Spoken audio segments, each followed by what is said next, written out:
નમસ્કાર.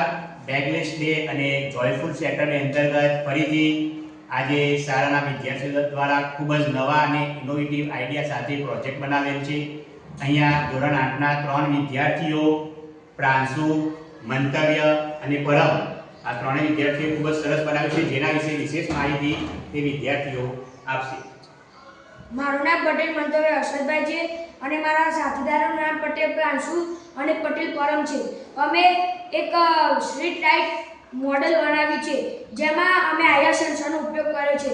અમે જ્યારે ગામમાંથી જતા હતા ત્યારે સ્ટ્રીટ લાઇટ આખી રાત ચાલુ રહેતી હતી. તેથી અમને વિચાર આવ્યો કે આનાથી ખૂબ જ વીજળીનો વ્યય થાય છે.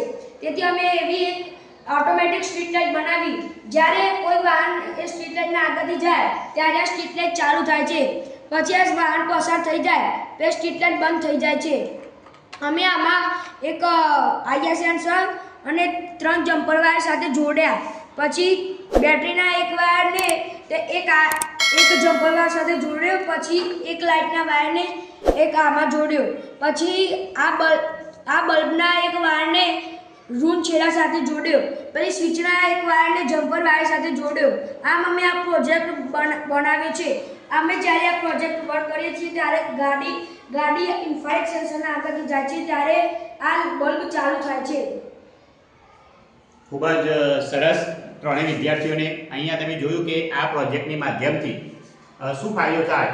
તો ઘણા ગામડાઓ કે જ્યાં એવી જગ્યા હોય છે કે જ્યાં રાત્રે વાહનોની અવરજવર અથવા અન્ય વ્યક્તિઓની અવરજવર ખૂબ જ ઓછી હોય છે, તો આવી જગ્યાએ આખી રાત આવી સ્ટ્રીટ લાઇટ જે ચાલતી હોય છે, જેના લીધે વીજળીનો વ્યય થતો હોય છે. એટલે આ વિદ્યાર્થીઓને પોતાના ગામમાં પણ આવી સમસ્યા જણાતા એમને વિચાર્યું કે આ સમસ્યાનો ઉપાય શું.